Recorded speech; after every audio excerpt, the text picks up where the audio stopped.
नमस्कार मित्रांनो, ऋतिका रिव्ह्यू या चॅनलमध्ये तुम्हा सगळ्यांचं स्वागत आहे. तर आज आपण पाठ राखीन या मालिकेचा आजचा 17 जुलैचा भाग बघणार आहोत. तर आजच्या भागामध्ये इथे आता सुरुवातीलाच चारुलता रडत असते, कारण तिच्या मुलीचं भाग्याचं लग्न मोडलेलं असतं. त्यामुळे आता तिला खूप वाईट वाटतं. तेवढ्यात आता लगेच भाग्या तिकडे येते. आता तृप्ती, वैद्यबुवा, आजी सगळेजण आता तिथेच बसलेले असतात. तेव्हा लगेच भाग्या म्हणू लागते, 1 मिनिट आई, प्राजक्ता माझ्या लग्नात नव्हती, कुठल्याच कार्यक्रमात नव्हती. याचा अर्थ काय समजायचा? तू तिला लग्नात यायला नकार दिला होता का? सांग ना आई, बोल ना. पण चारुलता 1 नाही 2 नाही रडतच आता गप्प बसली असते. त्याच वेळेस आता लगेच इथे भाग्य म्हणू लागते, बोल ना. अगं रोहन आणि त्याच्या आईने प्राजक्ताला अजून बघितलेलंच नव्हतं. मला अजून एक बहीण आहे हे त्यांना लग्नातच कळालं. हे कसं शक्य आहे? प्राजक्ता माझी बहीण आहे हे सत्य त्यांना आधी का कळालं नव्हतं? त्यावर वैद्यबुवा म्हणू लागतात, बरोबर आहे, भाग्या बोलते ते अगदी बरोबर आहे. रोहन जेव्हा बघायला आला होता तेव्हा त्यांनी विचारलं होतं, मग त्यावेळेस प्राजक्ताबद्दल आपण का सांगितलं नाही? बोल ना चारुलता, उत्तर दे. तेव्हा लगेच आता भाग्या म्हणू लागते, प्राजक्ता आम्हाला खरं खरं सांग, तुला पाहुण्यांसमोर किंवा माझ्या साखरपुड्याच्या कार्यक्रमात, लग्नाच्या कार्यक्रमात येण्यासाठी कोणी नकार दिला होता का? त्याच वेळेस आता आजी लगेच म्हणू लागते, नाही नाही, असं काही नाही आहे. प्राजक्ता तेव्हा कुठे होती हे आम्हालाही माहिती नव्हतं ना. तिच्या कामासाठी ती बाहेर गेली होती, मग आम्ही नाही ओळख पटवून दिली. एवढं विशेष काही नाही आहे त्यात. त्यावर लगेच भाग्य म्हणू लागते, 1 मिनिट, हे बघा मला अजूनही आठवतं आहे, जेव्हा मला पहिल्यांदा पाहुणे बघायला आले होते तेव्हा प्राजक्ता किचनमध्येच होती. मी तिला एवढंही बोलले की तू का येत नाही आहे बाहेर? तेव्हा ती बोलली की माझ्या अंगावर पाणी सांडलंय. ती घरातच थांबली. तेव्हाही ती पाहुण्यांसमोर आली नाही आणि पाहुण्यांनी मला प्रश्न विचारला होता की तुला एखादी बहीण भाऊ आहे का? तेव्हाही तुम्ही नकारच दिला होता. तेव्हाही तुम्ही प्राजक्ताचं सत्य त्यांना सांगितलं नाही आणि साखरपुड्याच्या कार्यक्रमातही ती बाहेर दिसलीच नाही. का तर म्हणे तिला बरं वाटत नाही आहे, म्हणून ती एकदाही साखरपुड्याच्या कार्यक्रमात बाहेर आली नाही. आणि राहिला प्रश्न लग्नाच्या कार्यक्रमातही ती का दिसली नाही? आई सांग आजी, मला उत्तर हवंय. तेव्हा वैद्यबुवा म्हणू लागतात, बरोबर बोलते भाग्या, मलाही उत्तर हवंय. त्याच वेळेस आता कौस्तुभ म्हणू लागतो, बरोबर, जेव्हा भाग्याचा साखरपुडा होता तेव्हा प्राजक्ता एकटी स्टँडवरती बसली होती. मी तिला स्वतः घेऊन आलो होतो, ती रडत होती. तेव्हा लगेच भाग्या म्हणू लागते, प्राजक्ता मला उत्तर दे, तुला हे सगळं करायला कोणी भाग पाडलं होतं? कोणी सांगितलं होतं की माझ्या लग्नात तू यायचं नाही? त्यावर आता लगेच प्राजक्ता चारुलताकडे बघते. चारू आता रडत असते. तेव्हा आता प्राजक्ताला काय बोलावं काही सुचत नाही. आजी मात्र आता घाबरते. ही प्राजक्ता आपलं नाव सांगते की काय, याची तिला भीती वाटू लागते. त्याच वेळेस आता लगेच भाग्या म्हणू लागते, बोल प्राजू, आम्हाला उत्तर दे, तुला कोणी नकार दिला होता लग्नात यायला? तेव्हा लगेच प्राजक्ता आता खोटं सांगते, कारण मामीने मला हे सगळं सांगितलंय. हे तिला सगळ्यांपासून लपवायचं असतं. तिला आता मामीचं ते क्षण आठवतात. मामी तिला म्हणालेली असते, माझ्या मुलीच्या आयुष्यात ढवळाढवळ करायला यायचं नाही, तिच्या लग्नात तू यायचं नाही. म्हणूनच प्राजक्ताने स्वतःच्या पायावरती घरी राहण्यासाठी ती बॅग पाडून घेतलेली असते, जेणेकरून तिला चालता येऊ नये आणि मग ती घरीच राहावी. या सगळ्यासाठी तिने स्वतःच्या पायाला दुखापत करून घेतलेली असते. तर आता प्राजक्ताला त्यानंतर आजीचं बोलणं आठवतं. आजीने तिला सुनावलेलं असतं, हे बघ, तुझं हे काळं थोबाड घेऊन माझ्या नातीच्या आयुष्याचा वाटोळं करायला यायचं नाही. हे थोबाड घेऊन इकडेच घरी पडायचं. आता हे सगळे क्षण प्राजूला आठवतात. तेव्हा भाग्य आणि वैद्यबुवा म्हणू लागतात, बोल लवकरात लवकर सांग, कोणी सांगितलं होतं हे करायला? त्यावर प्राजक्ता म्हणू लागते, नाही असं काही नाही. हे बघ भाग्या, मला ना मामीने सांगितलं ना आजीने सांगितलं, कोणीच नाही सांगितलं. हा निर्णय मी स्वतः घेतला होता. तेव्हा लगेच सगळे विचारू लागतात, अगं पण का? त्यावर प्राजक्ता म्हणू लागते, कारण कौस्तुभच्या लग्नात जे झालं ना ते मला पुन्हा घडून आणायचं नव्हतं, म्हणून मी स्वतः घरीच राहिले होते. तेवढ्यात लगेच चारुलता म्हणते, बास बास प्राजक्ता, खोटं बोलणं बंद कर. आता चारुलताने स्वतःची चूक स्वतः मान्य केलेली असते. तिचे डोळे उघडलेले असतात. सगळेजण चारूकडे बघू लागतात. प्राजक्ताच्या डोळ्यातनं पाणी येतं. चक्क मामी खोटं बोलते असं म्हणते मला, ती खरं का बोलते मामी? मामीला काय झाले? असे प्रश्न आता प्राजक्ताला पडलेले असतात. तेव्हा चारू म्हणू लागते, हो प्राजक्ताने पाहुण्यांसमोर यायचं नाही अशी धमकी मीच तिला दिली होती. जेव्हा पाहुणे बघायला आले तेव्हाही मी तिला समोर येऊ दिलं नाही. साखरपुड्याला आणि त्यानंतर लग्नालाही प्राजूला मीच नकार दिला होता यायला. म्हणून तर तिने स्वतःच्या पायाला दुखापत करून घेतली. हे सगळं माझ्यामुळे झालंय. आजवर मला वाटत होतं की माझ्या मुलीच्या सुखी संसाराला, तिच्या आयुष्याला या प्राजक्ताची नजर लागते, तिच्यामुळे तिचं लग्न मोडतं. पण नाही, यावेळेस तर प्राजूचा काही दोष नसताना हे सगळं माझ्यामुळे घडलंय. फक्त माझ्या चुकीमुळे माझ्या मुलीचं लग्न मोडलंय असे म्हणत चारू आता जोरजोरात रडू लागते. तेव्हा आजी म्हणू लागते, चारू अगं काय करते तू, कशाला स्वतःवरती आळ घेते, असं काही नाही आहे. तेव्हा चारुलता म्हणू लागते, बास आई, खोटं बाद झालं, आता मला खरं बोलायचं आहे. आता प्राजूला मात्र आपल्या मामीविषयी खूप वाईट वाटतं. प्राजू आपल्या मामीकडे बघून रडू लागते.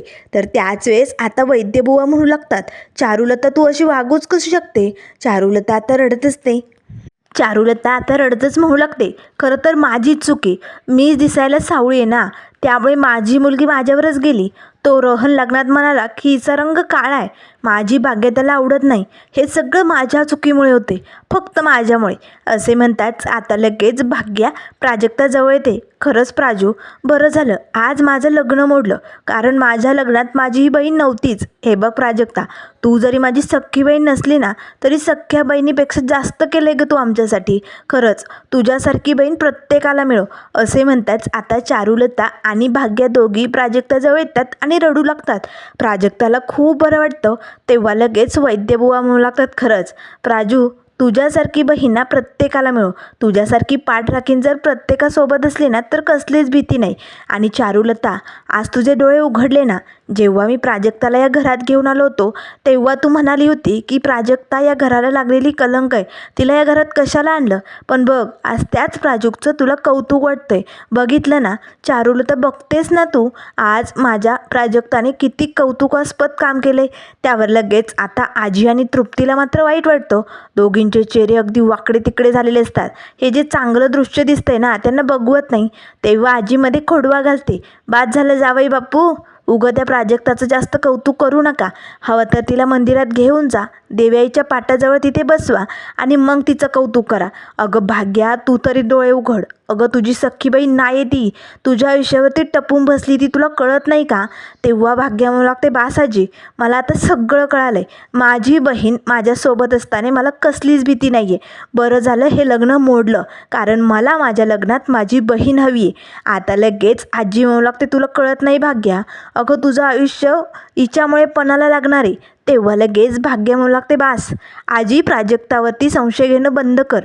हे लग्न का मोडले माहिती, रोहन आणि त्याच्या घरच्यांनी हुंडा मागितला आणि हे तुम्ही समध्यांनी माझ्यापासून लपवून ठेवलं, म्हणून हे लग्न मोडलंय.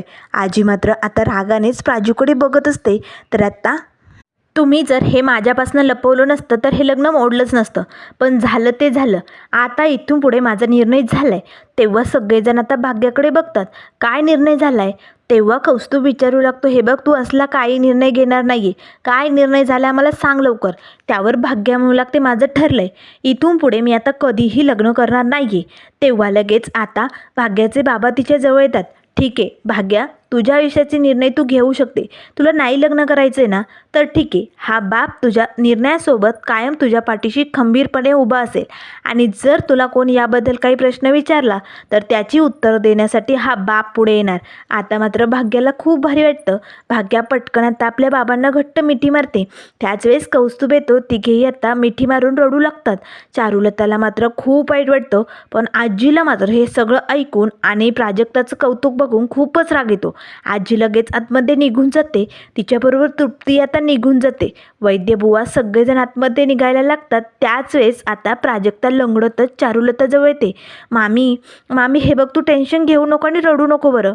भाग्याने जे काही निर्णय घेतलेत ना ते रागाच्या भरात घेतलेत, त्यामुळे तू तिचं बोलणं मनाला लावून घेऊ नको. हे बघ, भाग्याची समजूत कशी काढायची आणि तिला लग्नाला तयार कसं करायचं ना हे मला चांगलंच माहिती. आणि मामी, भाग्याच्या आयुष्याचं मी कधीही वाटोळं करणार नाही गं. एक वेळ माझा जीव देण्याची वेळ आली ना तरी चालेल, पण मी भाग्याच्या आयुष्यात सुखाचे दिवस आणणार आहे. तिच्यासाठी एक छान असा राजकुमार शोधून तिचं लग्न होणार आहे, मी तुला वचन देते मामी. आता मात्र चारुलताला खूप भारी वाटतं. ती पटकन आता लगेच भाग्याच्या खांद्यावरनं हात फिरवते. तेवढ्यात लगेच आता भाग्या तिकडे येते आणि पटकन प्राजक्ता आणि मामी म्हणजे आई दोघींचा हात हातात घेते आणि पटकन प्राजूला मिठी मारते. तेव्हा आता हे सगळं दृश्य बघून वैद्यबुवा सगळ्यांना खूप भारी वाटतं.